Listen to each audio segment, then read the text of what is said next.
Peace, everyone. How you doing? How you doing? How you doing? Welcome to Israel Doctrines Google Hangout, in which I handle all of my business.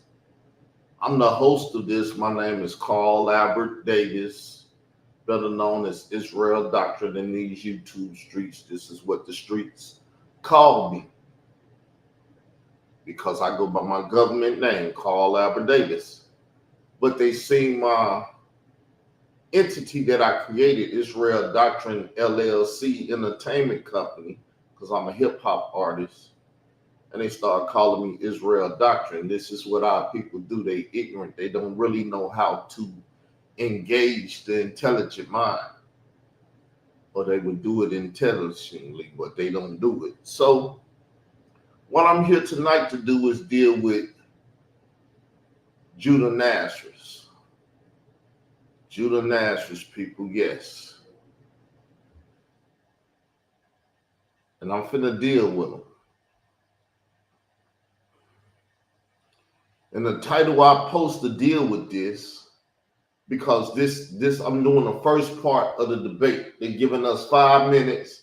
I'm probably gonna say Melchizedek priesthood is forever, and the Levitical priesthood on their priesthood is temporary. And if you can't understand and comprehend that, then going through the debate, I'm gonna show that. But I'm gonna lay this out tonight for y'all so you'll understand the premise that I'm bringing to the debate, because it's a lot of people ignorant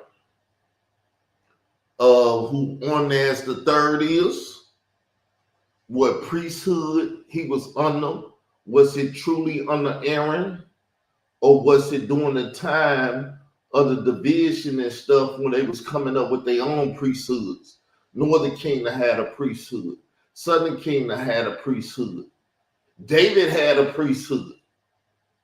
A lot of stuff went on, and a lot of people are totally ignorant of it. That's why I believe the brother chose this subject matter to deal with. But I'm not ignorant of it. I'm not ignorant of it because we didn't debate it on Ornaz the third before. So therefore, I did thorough research on it. I'm a thorough researcher. So let me take this time and present this information to y'all, right? So it said, and with this in mind, that I just talked about, with this in mind, with this all in mind is background. You can see why the Psalms for today, which will be for tomorrow too, is surprise, Psalms 10. The only other place where one key attacked them mentioned the Old Testament. So we read in the Psalms, you see it's attributed to David, because like I said, David had a priesthood. So it is set during the Levitical kingdom. And in this case, though,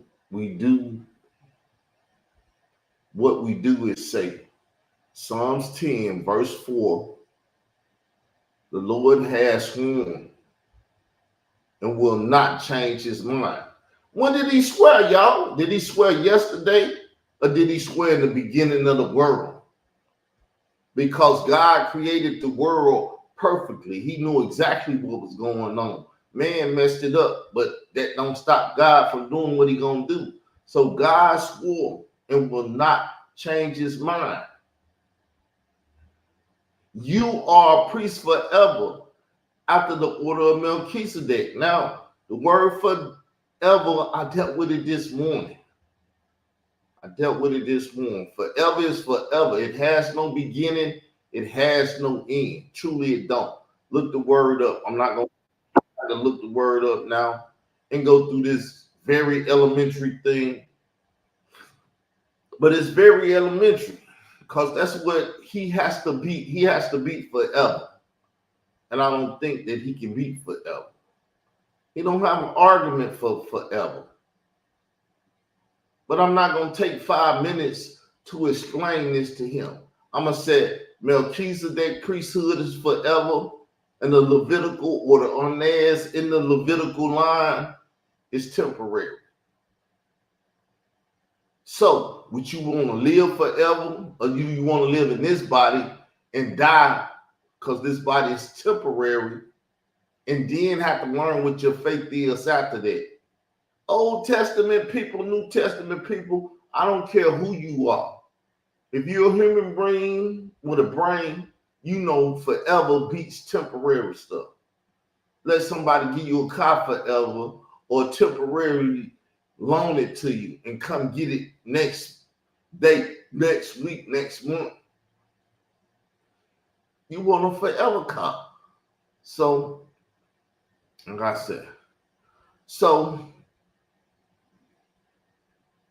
he's telling Jesus here, you are a priest forever after the order of Melchizedek. What do this mean? Well, in context, you remember, from the time of Moses to the time of David, the only people who could be priests was Levites. The only people that could be priests was Levites after the order of Aaron, because God do everything in order. He's not an out of order God. That's why the conversation we had the other day was very suspect, because I was supposed to be dealing with a Torah night of God, but it turned into a crazy conversation. But he gonna blame it on me because I'm Christian or whatever. Nah, homeboy, that was your panel. You supposed to control that panel. But being that you're not a man or a man of God, you couldn't control that panel. You couldn't bring order to it. But we're gonna keep going. So the only people that could be priests were Levites. So at that time of the Exodus from Egypt, although before the Exodus, any member of any tribe of Israel could be a priest after the sacrifice to the golden calf, though, in Exodus 32, God changed it. So in a sense, God laid aside the diaphragm. Now, do we need to look this word up? Because I know y'all can't see it. I can't see it. Defrocked. Defrocked. I can't see it. I'm going to look it up so y'all can see it. He defracked something. What do that mean? Let's look the word up and get the definition. And then I'm going to take a break, go to the restroom. So I have it up. I'm going to step away. I'll be back in 1 second.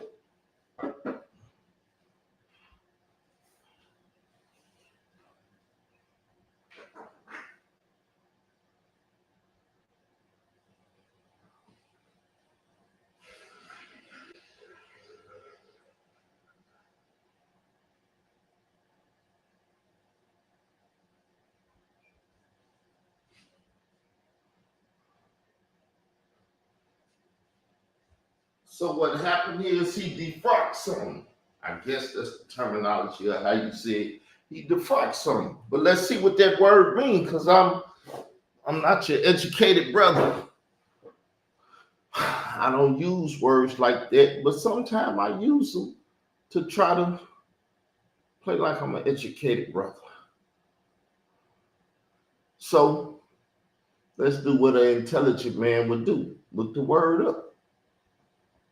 And it says,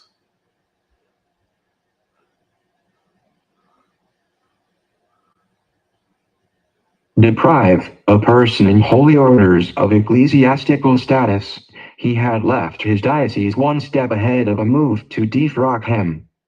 To defrock him. We still don't know what it means. So let's look over here to more of the definition.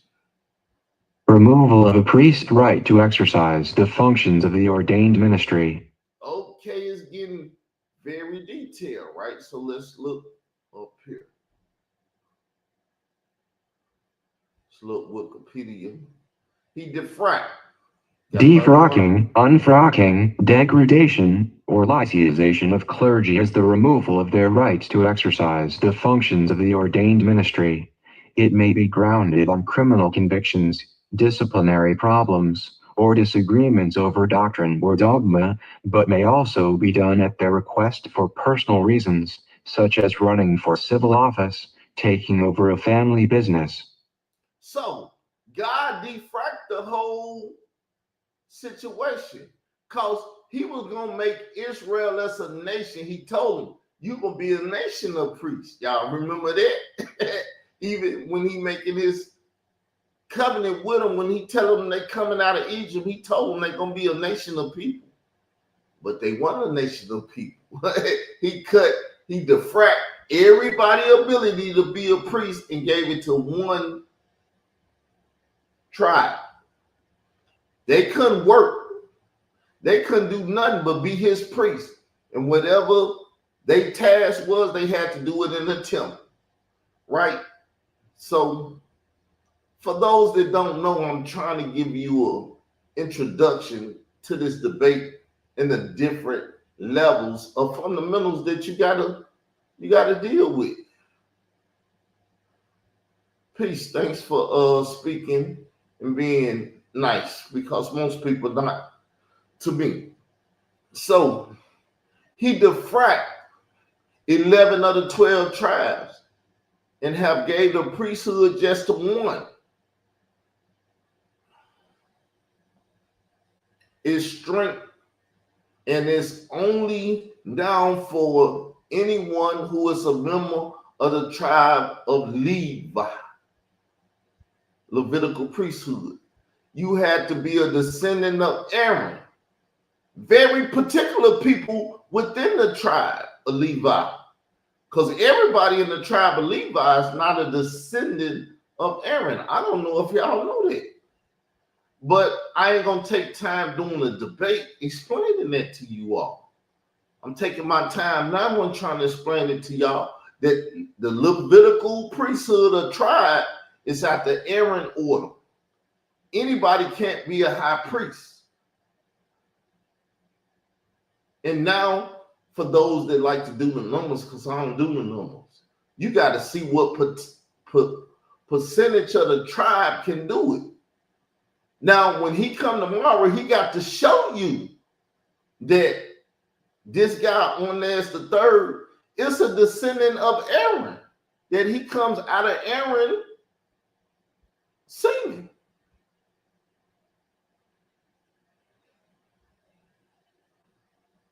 I appreciate you too, brother. So I don't know who you are, what you are, but you my brother if we can relate on the same page. So the priesthood is just for one.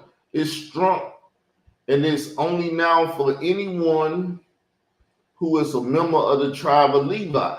But to be specific, you have to be a descendant of Aaron, who is a Levite. And then when David came along 1,000 years later, around 1000 BC, he started acting as if he himself was a priest. Did y'all know that? When David took that ark up there, because David took the ark like he was a priest. Only the Levites, Aaron's sons, supposed to touch that ark. They had ark stables. You put it on your shoulder and you told it. Because if you touch the ark, which when David was dealing with the ark, because he won the Levitical priest and he won the son of Aaron, the people touched the ark and started dying. But David started acting like he a priest. Why though? Because of that Psalms 10, when he said the Lord swore and will not change his mind. You are a priest forever after the order of Melchizedek. But you know that Jesus Christ is the son of David based on the Bible. Mary being his mother and stuff. So what David was doing, David was trying to do it before it was time, messing it up because everything got to be did in due order. See, a debate, you have to debate the person that they talk crazy, but people need to know about it. That's why I'm doing this. And all I got is one person in the room. Respectfully, I appreciate the brother or sister, whichever one it is. I'm not good with names, so I don't know what it is. So he offered a sacrifice in 2 Samuel chapter 6 in the book of,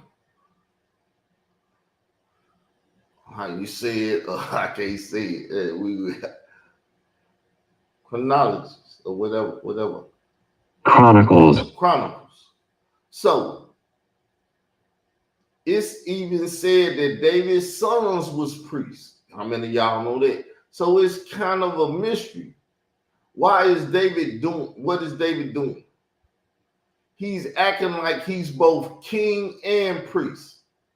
Is David priesthood better than Aaron's? Or is it superseded? Because David was trying to start the Melchizedek priesthood because he knew about Melchizedek. He knew about Sodom and Gomorrah and all that other stuff you can go read in Genesis. So he was trying to do that thing, but it wasn't his job to do it.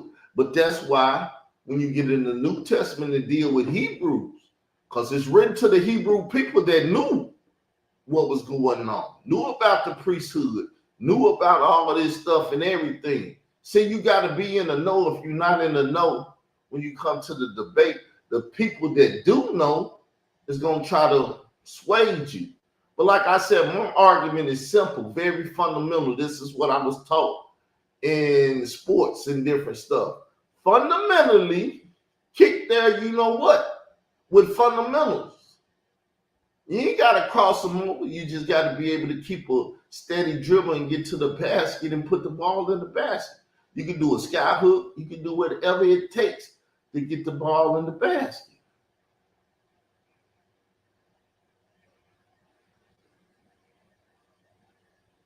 So now, let's move on. You know why he is doing that? I just told you though. Well, think about it. Where the city is David over. So what city is David over? And I need to stop putting words in, which I don't know. Sire. So what city and stuff? I could have kept that word out of there. Well, what is Zion? He over Zion, right? Zion is what? It is Jerusalem. Or what is Jerusalem? It is Salem. Who was the first king of Salem? Melchizedek. Was he not a king? He was the king of Salem, Melchizedek. No, he was both king and priest.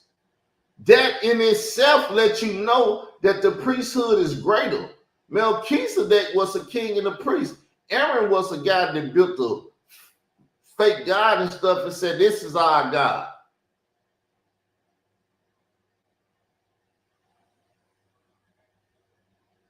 You see what I'm saying?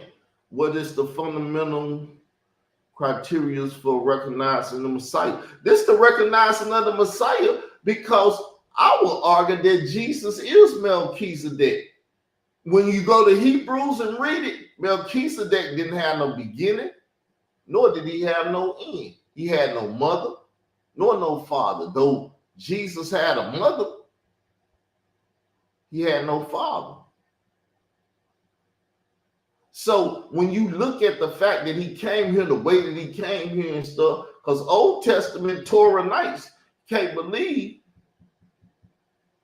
these type of things and stuff. That's why they would make Onez the third a Messiah and put him against the Messiah. Shem is not Melchizedek. Please don't come over here doing that. I don't feel like arguing that. I know there's some fake Hebrew Israelite teachers and stuff. I even made the statement, but I don't feel like arguing because I know fake Hebrew Israelites like to make that point. So, Messiah. So now he was acting like he's a new kind of priest. No, he wasn't a new kind of priest. He was an old kind of priest, or actually an old kind of priest. He, in a sense, restored the priesthood of Melchizedek. He was trying. That's what he was trying to do. He messed up.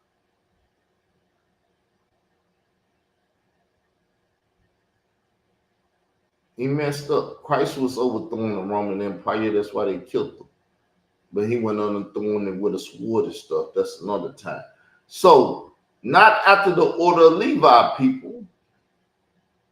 That's a lot of things at Moses' time. But after the order of Melchizedek, and unlike the priesthood of Levi, who only served for a few decades because the priesthood of Levi died in 70 AD when they destroyed the temple and kicked them out the land. Priesthood over with. But it was over with when Jesus died on the cross. The veil of the temple rent. And when the veil of the temple rent, animal sacrifice was supposed to be over. But because the Levitical priests, the people that sat in Moses' seat, was ignorant of it, they went and got a thread and needle and sewed it back up and kept sacrificing. That's why 70 AD came about, because the Lord had to destroy that temple and get them up out of there, or they would have still been sacrificing, and he didn't want them to do that. So,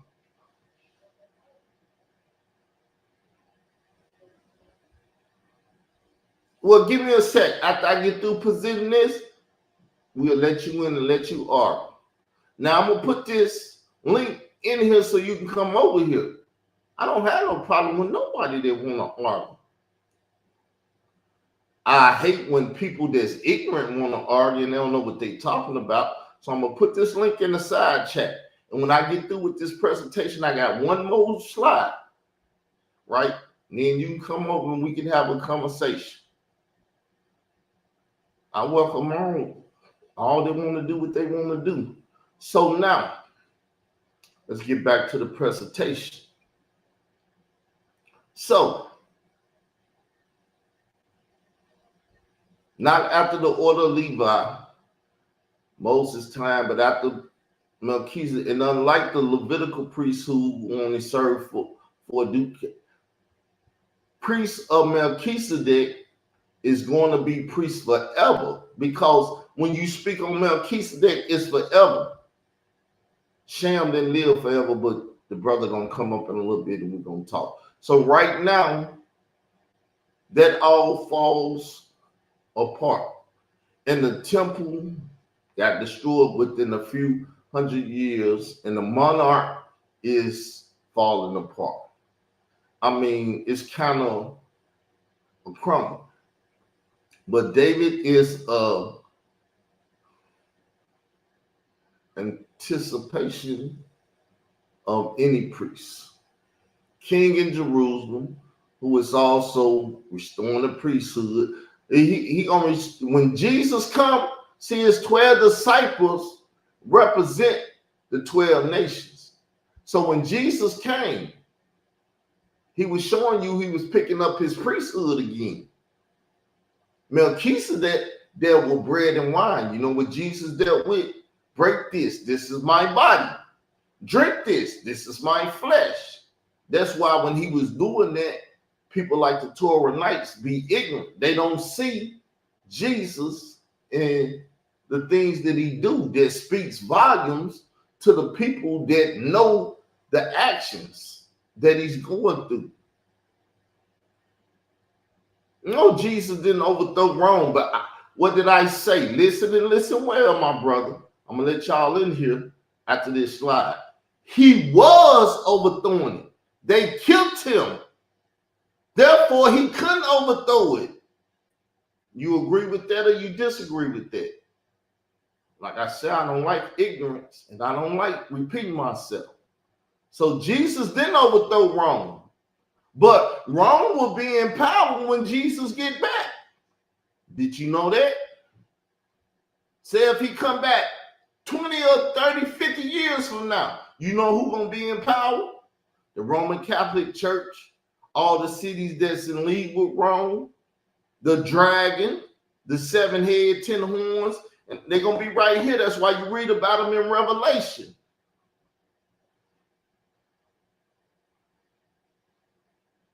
And he did teach us about his God. So I'm going to listen to y'all. Y'all can come in the room after this slide so I can hear what y'all talking about, because to me, you're not making any sense now. You sound like you're trying to set an argument, but so,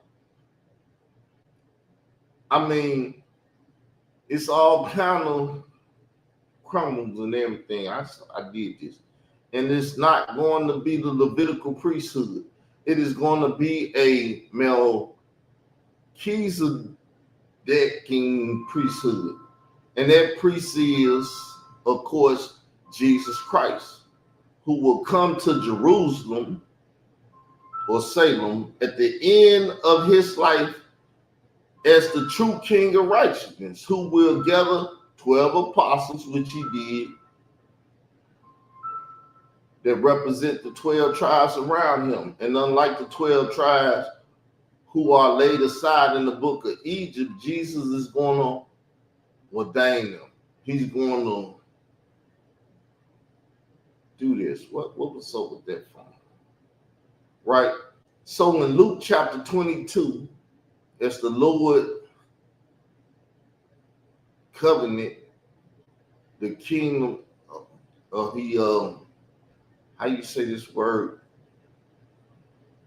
We're going to have a computer read. I ain't a reader, people. I'm messing up. Covenanted. He covenanted. He was making a covenant, but he was giving the kingdom to the disciples. The kingdom to me. So I covenant to you that you might sit on the 12 thrones, judging the 12 tribes of Israel. Because the disciples going to be the kings over the 12 tribes, right? I told you I'm going to let y'all in here a little bit quick arguing in the chat and stuff. Please. The kingdom to me, so you might sit on the 12 tribes of Israel, and he take bread and he take wine. And what did it do? He identified it as his body, his blood. And then in Luke, he said, do this in remembrance of me. Keep the Passover, which nobody really keeps because they don't keep the commandment, the feast days. So priests, not after the order of Levi, but after the order of Melchizedek, because Jesus is the new Melchizedek. Same Melchizedek, if you ask me. But he's the modern day Melchizedek. He did what David couldn't do because David wasn't born to do it. He's the new and the true king of righteousness, the king of Jerusalem. And if you have any doubts, what kind of sacrifice did he offer in Jerusalem? The bread and wine. And they sacrificed a bloody sacrifice of bread and wine and the thanksgiving for the victory over his enemies, because Jesus, with his sacrifice, had victory over his antichrist and his everything that the Torah-nites are. I don't believe they Torah-nites. I believe they Satanists claiming, just like the Europeans and the people that's in power over the world, they claim that they Roman Catholics. They ain't Roman Catholics. That's just so, that's like Puff Daddy. He'll tell you he's something right now. So you say, all that stuff I did, I'm a member of T.D. Jakes' church. Because see, you could claim a church, and if the church has got a good name, whatever you can do, it can be written away. Don't forget that the Roman Catholics can't forgive you a sin by their mouth. That's what they say. So it's not an earthly kingdom, Sodom and Gomorrah, but the principalities and powers of darkness, of the angelical powers of the kingdom of Satan, with which Jesus is. That's who we at war with. Who can make war with the devil? Who can make war with the beast? Throughout the Gospels, throughout the Gospels, throughout the Gospels, according to his public ministry. All right, now you can come in the room and we can get it in. You need the link again? Because I don't think y'all want to get it in. I can see your minds already, and your mind ain't right. So, no, I agree with you. But Jesus' mission was bigger than Rome, is what I'm saying. Rome is the last beast in the world that Jesus had to beat. You can disagree, but that's the point. My point is that the Jewish recognized him because they were looking for proof in all of the wrong places. Oh, I don't know why you. I'm a little self-conscious about being on screen. All you got to do is put your thing up like that. Put a picture. If you ain't got no picture, it's gonna show that. You ain't got to be seen. We just got to hear your voice. But I don't trust nobody when they come over here. I don't want you to put your little wings and stuff up on my screen. So you're not going to get seen anyway. This is what I'm going to do. And you're only going to be heard. Me and you're going to be heard as we talk. So you can come in the room. You don't have to be afraid.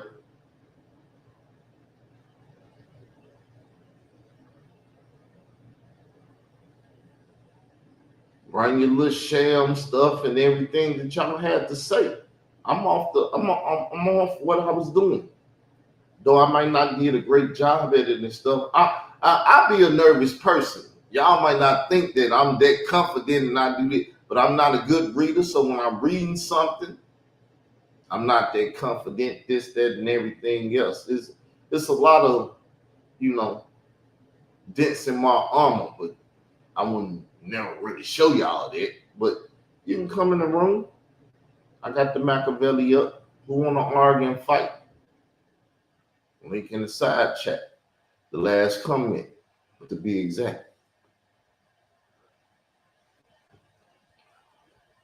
Now, if y'all want to come, just say, no, I ain't coming up, and I can cut the show off. Don't waste my time, please. That's why I really never really want to talk to you, because y'all a-holes. I know you a-holes, and I know you don't want the smoke. You acting like you want the smoke. See him? Hey, bro, I wasn't arguing.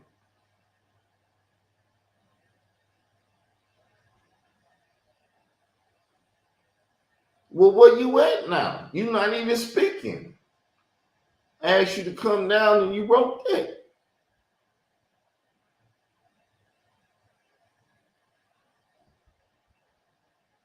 You's a wicked ass Hebrew Israelite. I hate Hebrew Israelites, so I'm glad you didn't bring your tail up here anyway.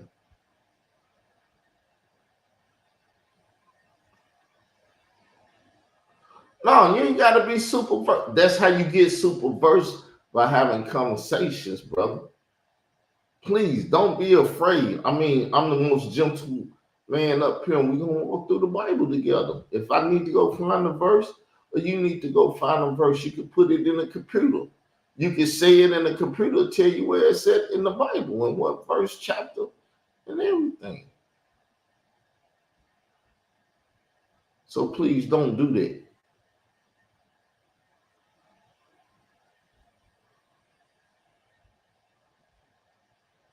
Come over, you want to learn? You learn through practice. You don't learn basketball about going watching the basketball game.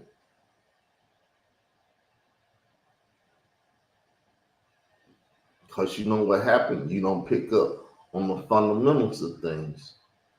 When you have a conversation, people make you deal with fundamentals, and you learn through them fundamentals. That's what the brother gonna be lacking tomorrow. Because ain't no way nothing temporal gonna beat something eternal. You can just come over here and we can have a conversation on that. It shouldn't be too hard for you.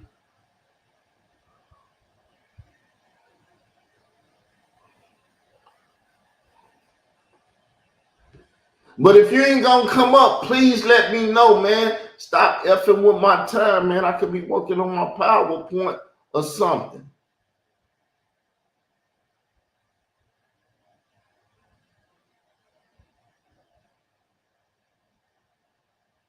You coming up, give me a yes or no. Because if you don't do it, either way it go, I'm gonna hang up this show. But you BS'd around.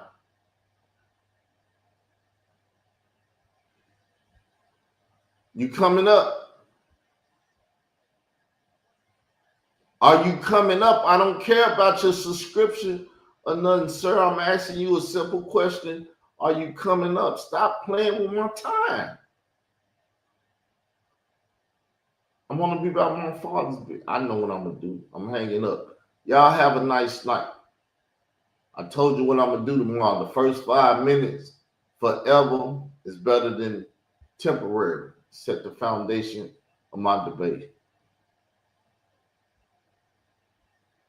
Now I'm gone. Peace. I'm out, y'all. You'll have another time.